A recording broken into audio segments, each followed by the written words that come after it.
Thanks for checking out this movie review video. This is for the 2023 release, Consecration.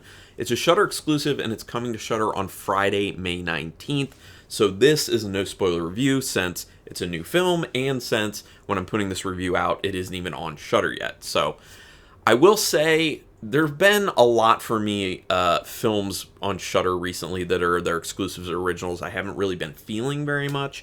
This one I think is pretty good. I would recommend checking this one out, and I think that there are a lot of people out there who would enjoy this film even more than I enjoyed it for a particular reason. It's kind of like the basic idea behind the film. I don't have a depth of knowledge into that, but I'll talk about that in a minute.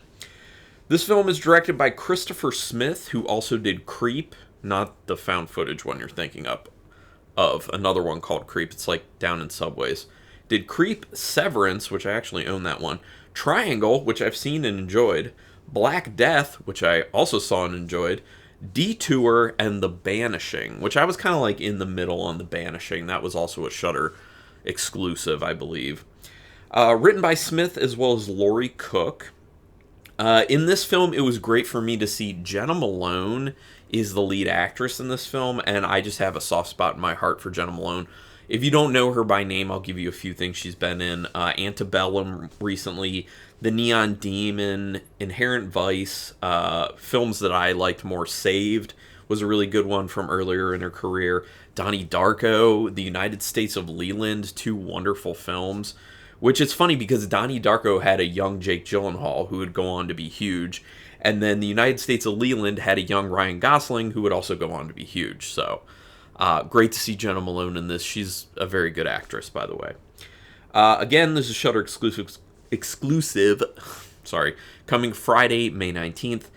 Quick synopsis. It's basically about a woman played by Jenna Malone who gets word that her priest brother has died.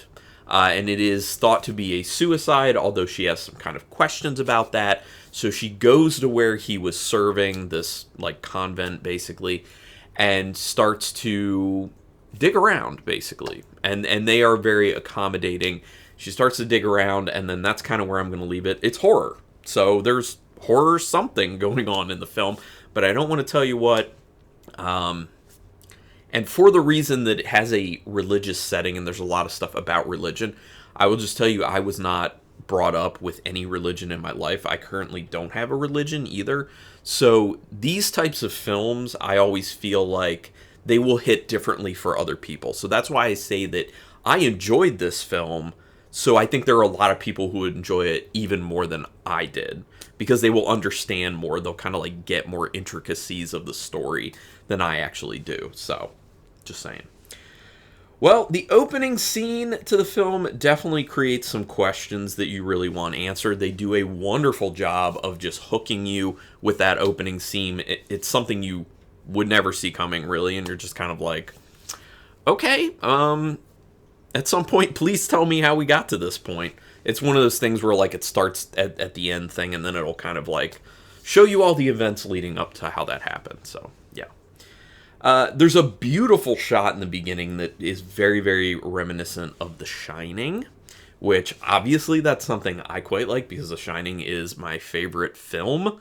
I was just going to say favorite horror film. I think it's just my favorite film in general.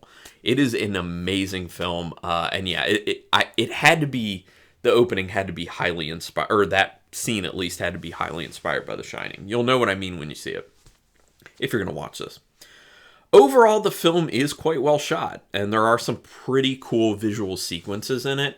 So from a technical standpoint of that, really well shot. Cinematography is really good. The directing is really good. A lot of other great technical things that I'll end up talking about as well, but looks good. Visually, quite good. Things do get interesting pretty fast, and it gives you an idea of where they're potentially headed with the horror element. I'm not going to tell you whether I guessed where they were going to end up going with it or not, but I know that a lot of people will start thinking one certain thing pretty early on in the film. I'm not going to tell you if it goes there or not, but I think people are going to be thinking it. The entire cast does a really nice job. I've already sung the praises of Jenna Malone, but I didn't see a single performance in this film that I didn't think was good or really good. So cast, very well done. They did a great job. This is another element I'm talking about from a technical standpoint. There's a lot of great stuff with this film. The entire... I literally just read that. It's one of those days. I'm sorry. The characters are well written and legitimately interesting. That's another thing. Another technical thing. The script is pretty well done. The characters are very interesting. They're not one-dimensional.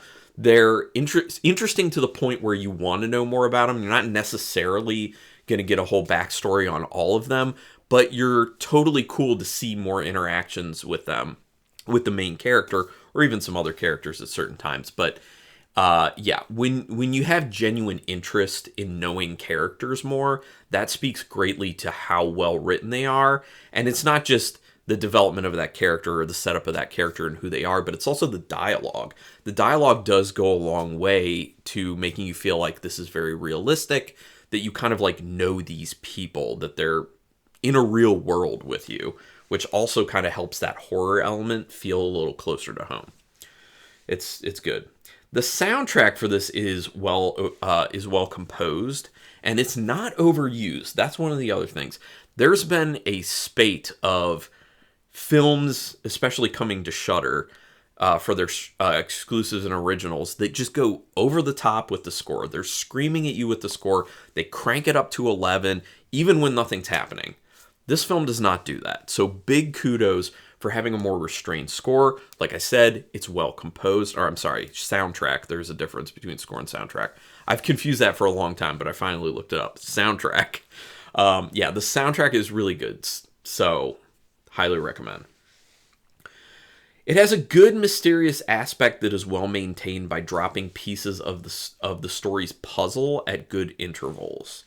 That's a very important thing for keeping people hooked with a film like this, where obviously, like I told you, the main character doesn't believe what's been told to her, and she's doing her own investigation in essence. So if that's the setup for it, you need to kind of do a good job of pacing out the little tidbits of discoveries and knowledge that end up popping up about the overall story.